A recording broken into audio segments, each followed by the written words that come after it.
Have you ever had a moment of intense déjà vu, a sudden flash of insight, or a dream that felt more real than reality itself? What if I told you these aren't just random brain glitches, but potential glimpses into a vast cosmic library containing the knowledge of everything that has ever been, is, or could be? Welcome to the Bizarre Bureau. Today, we're decrypting one of the most profound and mysterious concepts in esoteric thought, the Akashic Records. So, what exactly are the Akashic Records? Imagine a universal supercomputer, a spiritual cloud storage system, or a cosmic internet. This isn't a physical library with dusty books, but an energetic field, a dimension of consciousness that holds the vibrational record of every soul and its journey. The word Akasha comes from Sanskrit, meaning ether or sky, representing the primordial substance from which all things are formed. Think of it as the universe's memory field, documenting every thought, word, action, and emotion from the dawn of creation. The idea of a celestial library isn't new. It has appeared in various forms across countless cultures and spiritual traditions. Ancient Egyptians spoke of the Book of Life, a scroll where the gods recorded every person's deeds to be, weighed in the afterlife. In the Bible, a similar concept appears as the Book of Life, which will be opened on Judgment Day. Hindu philosophy describes the Akashic Records as a subtle element that permeates the universe, holding all knowledge and memory. Even Greek philosophers like Plato hinted at a realm of perfect forms and ideas, a sort of blueprint for our physical world. But it was theosophy, a spiritual movement that gained popularity in the late 19th century, that truly brought the term Akashic Records into the modern Western lexicon. Helena Blavatsky, the founder of theosophy, described them as indestructible tablets of the astral light, recording both the past and future of human thought and action.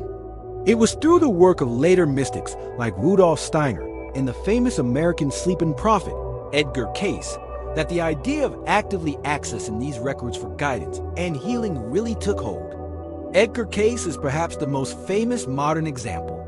He would enter a self-induced trance and, with startling accuracy, provide medical diagnosis, details about past lives, and even predictions of future events for thousands of people. He claimed he was tapping into this universal database, reading the Book of Life for the individuals who sought his help.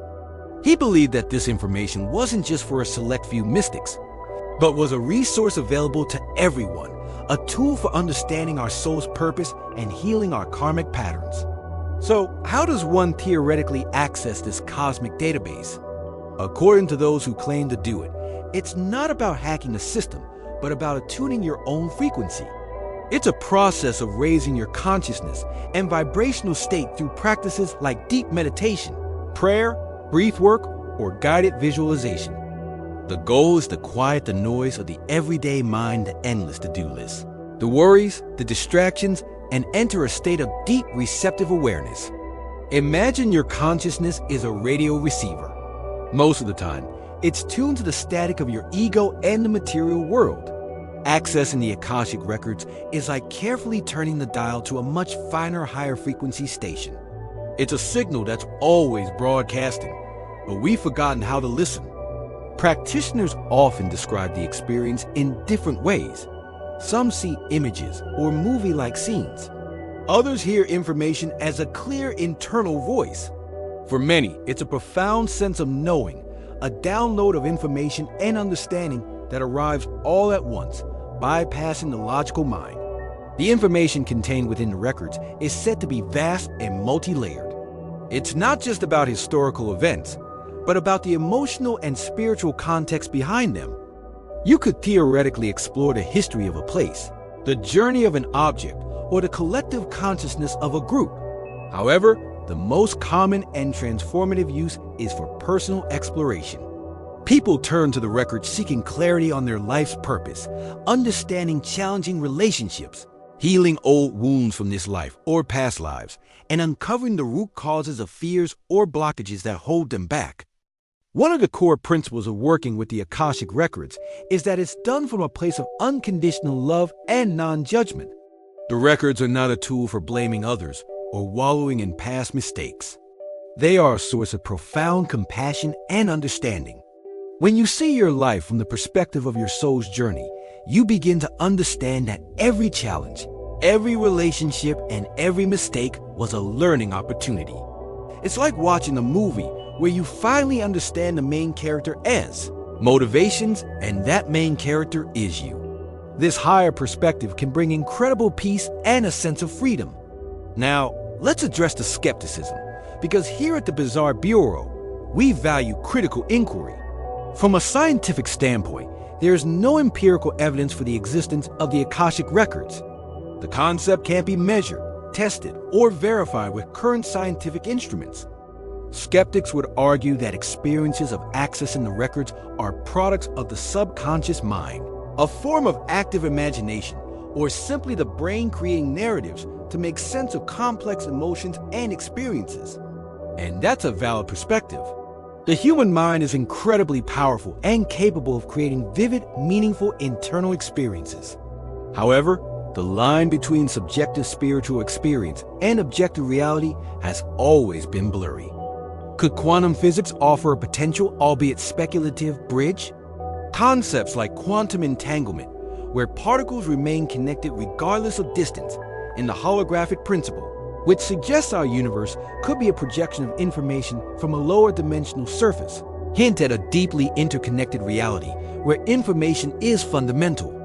Some theorists propose that consciousness itself might interact with a universal information field, a zero-point field, which could be a scientific parallel to the spiritual concept of Akasha.